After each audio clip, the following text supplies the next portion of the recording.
যে মুক্তিযুদ্ধের চেতনা আর মুক্তিযোদ্ধা কোটা কিন্তু এক জিনিস না। বর্তমানে কিন্তু বাংলাদেশের চাকরির বাজারের কথা যদি আমি চিন্তা করি, তাহলে সব ধরনের সুযোগ সুবিধা কিন্তু দিয়ে রাখা হয়েছে সরকারি চাকরির ক্ষেত্রে, এবং সরকারি চাকরির ক্ষেত্রে গভর্নমেন্ট যখন সব ধরনের সুযোগ সুবিধা দিয়ে রাখে, এরপর সেখানে গিয়ে 30% মুক্তিযোদ্ধা কোটা দেওয়া হয়, তাহলে অবশ্যই ছাত্রদের মধ্যে কোশ্চেন তৈরি হয় যে কিন্তু মুক্তিযুদ্ধের সন্তানরাও কিন্তু রাস্তায় নামছে তারা কোটার দাবিতে। আর কত কোটা দরকার? এখানে তো 30% কোটা মুক্তিযোদ্ধার সন্তানদের জন্য দেয়া হয়েছে।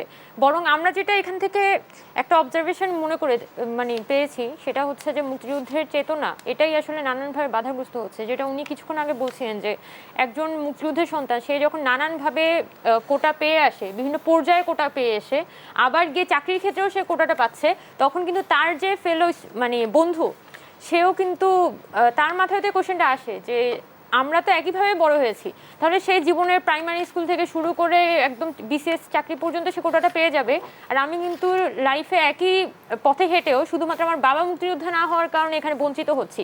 তার মানে তো এখানে মুক্তিযুদ্ধটাকে একটা কোটার মধ্যে বন্দি করে ফেলা হয়েছে, কিন্তু মুক্তিযোদ্ধা তো একটা কোটার মধ্যে বন্দি থাকার কথা ছিল না। আপনি যদি রিসেন্টলি মুক্তিযোদ্ধা সোহেল রানা ওনার কথা শুনেন, উনি কিন্তু বলেছেন যে মুক্তিযোদ্ধা আমি তো কোটার জন্য মুক্তিযুদ্ধ করিনি। তার মানে কিন্তু অনেক মুক্তিযোদ্ধা আছেন যাদের কাছে এই জিনিসটা আবার ভালো লাগছে না, যে এখানে যারা মুক্তিযোদ্ধার সন্তানরা যারা আবার কোটার দাবিতে আন্দোলন করছে, তারা যেভাবে করে মুক্তিযুদ্ধকে প্রেজেন্ট করছে, এটা আবার অনেকের কাছে, অনেক মুক্তিযোদ্ধার কাছে অপমানজনক মনে হচ্ছে। আপনারা কি কোটা বিরোধী না কোটা সংস্কার চান? আমরা তো আমাদের জায়গা থেকে পরিষ্কার করেছি যে আমরা আসলে কোটা সংস্কার চাই এবং 5% সর্বোচ্চ 5%-এর মধ্যে চাই। জি, আন্দোলন আর কতদিন চালাবেন? এখন সরকারের পক্ষ থেকে তো আমাদের সাথে এখনো পর্যন্ত কোনো কথা বলা হয়নি।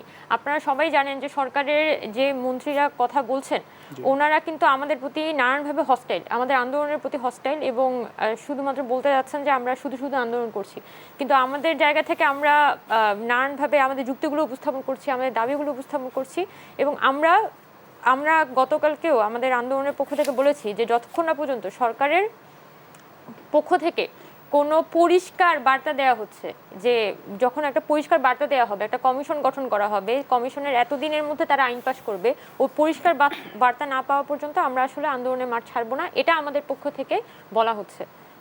জি, আপনার 7 আগস্ট যে কোর্টের একটি শুনানি আছে, সেখানে একটি রায় হবে, সেটি আসলে আপনারা সে পর্যন্ত অপেক্ষা করবেন কিনা, বা আন্দোলন আপাতত স্থগিত করবেন? এখন হয়তো আমরা বলতে পারি যে যদি আন্দোলন দীর্ঘমেয়াদী হয়, আমাদের ছাত্ররা দীর্ঘমেয়াদী আন্দোলনের জন্য প্রস্তুত আছে।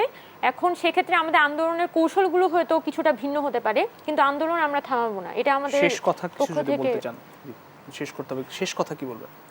আমরা শেষ কথা এটাই বলতে চাই যে আপনারা নানানভাবে আমাদেরকে সরকার বিরোধী এবং মুক্তিযুদ্ধ বিরোধী তকমা দেওয়া হচ্ছে, কিন্তু আমরা ছাত্রদের পক্ষ থেকে কিন্তু বারবার এটা পরিষ্কার করে যাচ্ছি, বাংলাদেশে যদি আপনি একটা জেনারেল পরিবার থেকে বড় হন, তাহলে আপনি কিন্তু দেখা যায় যে একটা নর্মাল স্কুলে পড়ছেন, কোনো প্রকার কোটা সুবিধা পাচ্ছেন না, আপনার ফ্যামিলিও কোনো ভাতা পাচ্ছে না, এবং সেটার ভিত্তিতেই কিন্তু আপনি যতটুকু আপনার মেধায় কুলাবে অতটুকু দিয়েই আপনার এগিয়ে যেতে হবে।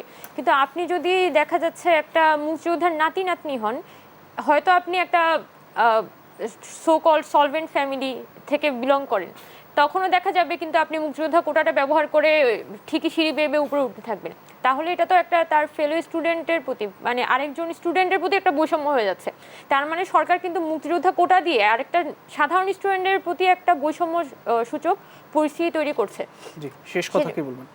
এই কথাটাই আমরা বলতে চাই যে আমরা মুক্তিযুদ্ধ বিরোধী না, আমরা কোনোভাবে সরকার বিরোধী আন্দোলন করছি না, আমরা আমাদের একটা দাবি নিয়ে আন্দোলন করছি, এবং যতদিন না পর্যন্ত এই দাবিটা আদায় হচ্ছে আমরা আন্দোলনের মাঠ ছাড়বো না, এবং আমরা এই সিদ্ধান্তে অটল আছি। অসংখ্য